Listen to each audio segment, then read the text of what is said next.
Empirical formula, the formula which represent simplest whole number ratio of atom of each element present in one molecule of compound. Empirical मतलब आभासी। देखो benzene है जैसे C6H6 formula इसका actual formula होता है। इसमें से जो कॉमन है ना, जैसे 6 कॉमन है तो 6 को निकाल दो, वो इसका एम्पेरिकल होगा simplest whole number ratio. Simplest ratio क्या होगा, उसमें से जो कॉमन है ना, जैसे 6 कॉमन है, कार्बन भी 6 हैं, हाइड्रोजन भी 6 हैं, 6 से 6 इसको निकाल दो तो कॉमन को, तो कार्बन 1 बच जाएगा, हाइड्रोजन 1 बच जाएगा। ये आपका सिंपलेस्ट रेशियो होगा, ये इंपेरिकल फार्मूला। नेक्स्ट है ग्लूकोज। ग्लूकोज में से 6 कार्बन है, 12 हाइड्रोजन है, 6 ऑक्सीजन है, इसमें भी 6 कॉमन है, 6 निकाल दो तो कार्बन 1, हाइड्रोजन 2, ऑक्सीजन 6। डिवाइड करना है भी, सिंपलेस्ट रेशियो ले लो तो डिवाइड कर दो, कार्बन के 6 है तो 6 से डिवाइड कर दो, सिंपलेस्ट रेशियो आ जाएगा कार्बन हाइड्रोजन, इसमें CH2O। तो वो formula represent simplest whole number ratio of atom of each element present in one molecule. एक मॉलिक्यूल के अंदर कितने एटम हैं उनका सिंपलेस्ट रेशियो है, वो इंपेरिकल फार्मूला होता है। मॉलिक्यूलर फार्मूला ये आपका एक्चुअल केमिकल फार्मूला ही होता है, जो एक्चुअल नंबर ऑफ एटम कितने हैं, बेंजीन में कार्बन 6 हैं, हाइड्रोजन 6 हैं, तो वो एक्चुअल फार्मूला ही मॉलिक्यूलर फार्मूला कहलाता है।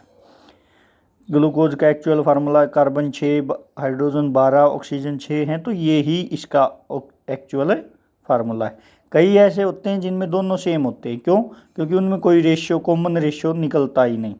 कोई कॉमन चीज़ ज़रूरी नहीं है हर एक में निकले, जिसमें निकल जाए उसका एम्पेरिकल फार्मूला लिख सकते हैं, अदरवाइज ना निकले तो नहीं भी निकल सकता, कोई ज़रूरी नहीं है वो। फिर हम इससे न्यूमेरिकल कैसे निकालेंगे, तो मॉलिक्यूलर फार्मूला और केमिकल एम्पेरिकल फार्मूले में एक रिलेशन आ गया जो कॉमन लिया है। जैसे इसमें बेंजीन वाले में क्या कॉमन लिया था, 6, तो N = 6, तो 6 × एम्पेरिकल फार्मूला, वो मॉलिक्यूलर फार्मूला निकलाएगा। ऐसे ही ग्लूकोज में भी 6 था तो 6 निकल देंगे। जैसे एक न्यूमेरिकल है, कंपाउंड है, उसमें 24.27% कार्बन है, हाइड्रोजन 4.07 है और 71.65% क्लोरीन है। इसका मोलर मास आपको गिवन है 98.96।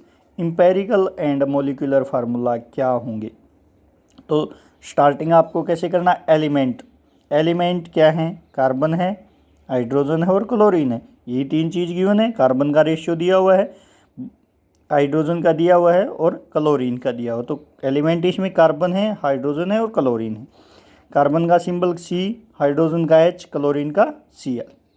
अब आपको क्या करना है, परसेंटेज कितनी गिवन है, 24 कार्बन की है, हाइड्रोजन की 4 है, क्लोरीन की अप्रोक्स 71 है, ये लिख लीजिए। फिर इसमें एटॉमिक मास कितना गिवन है एलिमेंट का, एटॉमिक मास कार्बन का कितना होता है, 12, हाइड्रोजन का 1, क्लोरीन का 35.5। अब क्या करो, जो परसेंटेज गिवन है उससे एटॉमिक मास को डिवाइड कर दो। Given mass divided by molar mass या एटॉमिक मास, वो क्या होते हैं, number of mole. Number of mole बार बार निकाल चुके हैं हम। Given mass divided by its atomic और मॉलिक्यूलर मास, तो यही है 24.2 डिवाइडेड बाय 12 मोल निकलाएंगे, इसके 2, नेक्स्ट के 4, नेक्स्ट के 2। फिर इनमें जो सबसे छोटा है, इन तीनों मोल में सबसे छोटा है, उससे डिवाइड कर दो, उसका सिंपलेस्ट रेशियो ले लो। सबसे छोटा इन तीनों में 2.02 है, उससे तीनों को डिवाइड कर दो तो एक रेशियो आ जाएगा, वो बताएगा कार्बन, वो आपके एटम का रेशियो बता देगा कि इतने इतने एटम इसमें हैं, वो हमेशा इंपेरिकल फार्मूला देगा। अगर इंपेरिकल फार्मूला और मॉलिक्यूलर फार्मूला किसी क्वेश्चन में सेम भी हो सकते हैं, डिफरेंट भी हो सकते हैं, लेकिन इंपेरिकल फार्मूला ही मिलेगा पहले में, उससे हम मॉलिक्यूलर फार्मूला कैसे निकालेंगे वो बताते हैं। तो यहाँ कार्बन की संख्या 1 आ गई, हाइड्रोजन की 2 और क्लोरीन की 1। क्या किया हमने, एलिमेंट लिया, कार्बन है, हाइड्रोजन है, क्लोरीन है, सिंबल लिख लीजिए। फिर परसेंटेज ऑफ एलिमेंट की परसेंटेज कितनी है, आपको क्वेश्चन में गिवन मिलेगी। उसके बाद एटॉमिक मास आपको याद होना चाहिए कि कार्बन का कितना होता है, हाइड्रोजन का कितना होता है, क्लोरीन का कितना होता है। उससे नंबर ऑफ मोल निकाल लीजिए, परसेंटेज या जो गिवन मास है उसको उसके एटॉमिक या मोलिकुलर मास से डिवाइड कर दो। उनमें फिर जो आएंगे नंबर ऑफ मोल आएंगे, उनमें सबसे छोटे वाले से डिवाइड कर दो। तो सिंपलेस्ट वोल नंबर रेशियो, यानी वोल नंबर रेशियो का मतलब 1.2 है, 1.3 है, उसको इस ढंग से लेना है कि 1 आ जाए, या 1.5 के करीब है तो 1.5 लिख दो, 2 के करीब 1.8 है तो उसको 2 लिख दो। वो सिंपलेस्ट वोल नंबर रेशियो होता है। पूरा वोल नंबर पूरा 1 2 3 ऐसे फ्रैक्शन में ना, 1.8 1.7 ऐसे नहीं हो। वो 2 के इक्वल है तो 2 कर दो उसको, और अप्रोक्सीमेशन जो राउंड अप मेथड होता है उससे। तो इसका एम्पेरिकल फार्मूला मास कितना आ गया, एक कार्बन है 12, 2 हाइड्रोजन है 2, ये हो गए, क्लोरीन का 35.5, 49.5 हो गया। और इसका मोलर मास यानी मोलिकुलर फार्मूला मास इतना गिवन है, डिवाइड कर दो दोनों को। Given molar mass 98, empirical formula mass ये, तो एन की संख्या बता दी जाएगी, यहाँ से एन आ गया। तो molecular formula is n into empirical formula, n यहाँ 2 आया है, 2 से कर दो तो आपका एक्चुअल केमिकल फार्मूला या मोलिकुलर फार्मूला आ जाएगा। क्या किया, एम्पेरिकल फार्मूला मास वहाँ से मिल गया, उससे आपको मोलर मास गिवन है तो डिवाइड कर दो दोनों को, एन की संख्या आ जाएगी, एन जो कॉमन संख्या थी उसकी, और उससे हम मोलिकुलर फार्मूला बना लेंगे। ऐसा ही सेकंड क्वेश्चन, कार्बन है, हाइड्रोजन है, ये ही दो कंपाउंड है।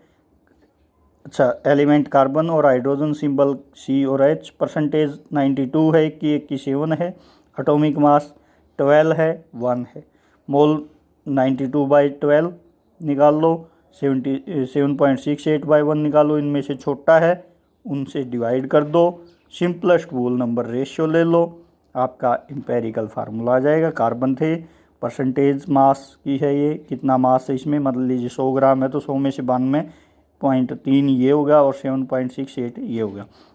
12 से एटॉमिक मास इसका है, इसका 1 है, नंबर ऑफ मोल निकाल लो, given mass divided by atomic mass, बस एम्पेरिकल फार्मूला आ जाएगा। आपको अगर मोलर मास नहीं है तो बस यहाँ तक छोड़ देना है। नेक्स्ट है स्टोकियोमेट्री।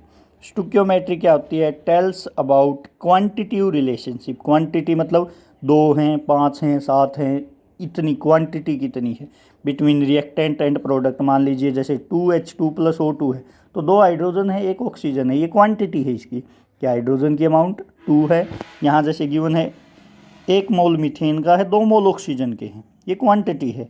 1 मोल CO2 का है, 2 मोल वाटर के हैं, 2, तो ये क्वांटिटी है। तो here 1 mole of CH4 methane react with 2 mole of oxygen to give 1 mole CO2 and 2 mole water. क्या है, 1 मोल मीथेन का रिएक्ट करता है 2 मोल ऑक्सीजन के साथ और 1 मोल CO2 के साथ। ऐसे ही इसको अगर मोलिकुलर मास में लिखें तो कार्बन का 12 होता है, हाइड्रोजन का 4, तो 16 ग्राम हो गया। 16 ग्राम मीथेन रिएक्ट विद ऑक्सीजन का मोलिकुलर में 32 होता है, 2 हैं तो 64 हो जाएगा। Oxygen produced 44 gram CO2 and 36 gram water. 1 mole water है 18 हो गया, 2 मोल हैं तो 36। तो ये क्वांटिटी के बारे में बताएगी। स्टोकियोमेट्री का मीनिंग ही होता है to major quantity.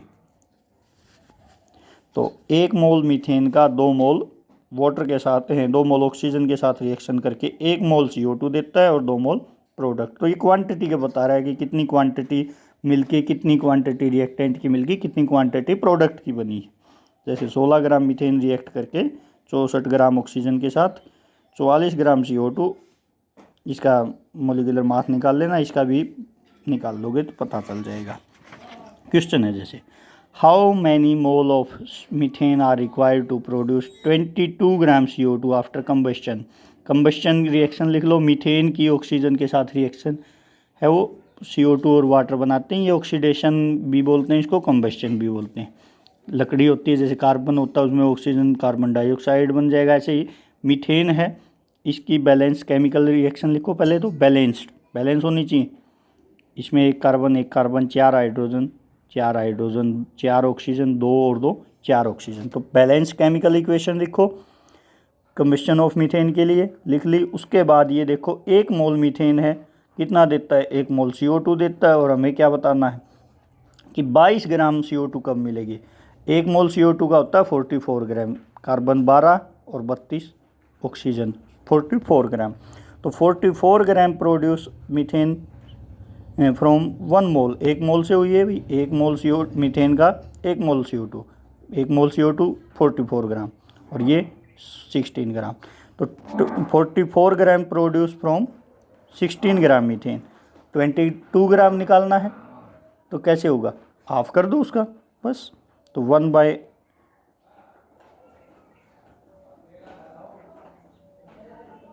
1 mole divided by 44, 22 ग्राम, ये 0.5 मोल आ गए। और अगर मास ग्राम में बताना तो मोल की जगह भाई 1 मोल मीथेन का 16 ग्राम है, कार्बन 12, 4 हाइड्रोजन 16 ग्राम, 16 का आधा मोल लेना है तो आधा कर दो 8 ग्राम। क्या किया, बैलेंस केमिकल रिएक्शन लिख दी। फिर बताना था 22 ग्राम CO2 कब कितने मीथेन से प्रोड्यूस होगी, हाउ मैनी मोल, कितने मोल है मीथेन की। 1 मोल मीथेन का 1 मोल CO2 देगा और 1 मोल CO2 में होती है 44 ग्राम। तो 44 ग्राम CO2 produce from methane 1 mole, 22 gram produce from, आधा कर दो 0.5 मोल हो गए बस। लिमिटिंग रिएजेंट, लिमिटिंग रिएजेंट वो रिएजेंट जो रिएक्शन में ख़त्म हो जाता है। देखो दो चीज़ मान लीजिए, दो रिएक्ट कर रहे हैं तो क्या पता है ये कम अमाउंट में है, ये ज़्यादा अमाउंट में, तो ये ख़त्म हो जाएगा, ये बच जाएगा। तो इन दोनों में से जो कम अमाउंट का है वो लिमिटिंग रिएजेंट है, जो ख़त्म हो जाता है रिएक्शन में। जैसे A+B2 कोई रिएक्शन है, इसमें लिमिटिंग रिएजेंट बताना। अगर 300 एटम A के रिएक्ट करें और 200 मॉलिक्यूल B के, एक A एटॉमिक फॉर्म में है, B मॉलिक्यूलर फॉर्म में, तो 300 एटम A के रिएक्ट करें और 200 मॉलिक्यूल B के रिएक्ट करें तो आपको लिमिटिंग रिएजेंट बताना। रिएक्शन के अकॉर्डिंग देखें तो एक एटम A का रिएक्ट करता है एक मॉलिक्यूल B के साथ, एक एटम A का रिएक्ट करता है एक मॉलिक्यूल B के साथ। तो 200 मॉलिक्यूल B के किसके साथ रिएक्शन करेंगे, 200 एटम ऑफ A के साथ। लेकिन एटम कितने गिवन है आपको, 300, तो बचा कौन, ये तो बच जाता है और ये पहले ही ख़त्म हो जाता है। तो B क्या है, लिमिटिंग रिएजेंट। क्या किया, बैलेंस इक्वेशन लिख लो। एक एटम रिएक्ट करता है एक मॉलिक्यूल जो गिवन है। अब आपको 300 एटम तो A के हैं और 200 मॉलिक्यूल B के, तो 200 मॉलिक्यूल B के रिएक्ट करेंगे 200 एटम ऑफ A के साथ। बच गए कितने, 100 एटम तो A के बच गए। तो कंज्यूम कौन हो गया, B कंज्यूम हो गया। तो B क्या है, लिमिटिंग रिएजेंट है, क्योंकि A के तो बाद में भी, रिएक्शन के बाद में भी बच रहे हैं। ऐसे ही 5 मोल A के, 2.5 मोल B के। देखो 1 मोल एक एटम इसके साथ ही रिएक्ट करेगा, इसके 5 गिवन है, 2.5 तो रिएक्ट कर जाएंगे, 2.5 इसके फिर भी बच जाएंगे। तो B यहाँ भी B क्या है, लिमिटिंग रिएजेंट। 2.5 मोल B के रिएक्ट करेंगे 2.5 मोल A के साथ, लेकिन 5 मोल गिवन है A के, तो B लिमिटिंग रिएजेंट है। ऐसे ही नेक्स्ट क्वेश्चन है, 2.5 मोल A दे दिए और 5 मोल B दे दिए। अब की बार लिमिटिंग रिएजेंट बताना है। अब की बार क्या क्वेश्चन है, 2.5 मोल A के दे दिए, 5 मोल B के दे दिए, लिमिटिंग रिएजेंट आपको बताना है। ये आपके लिए क्वेश्चन है।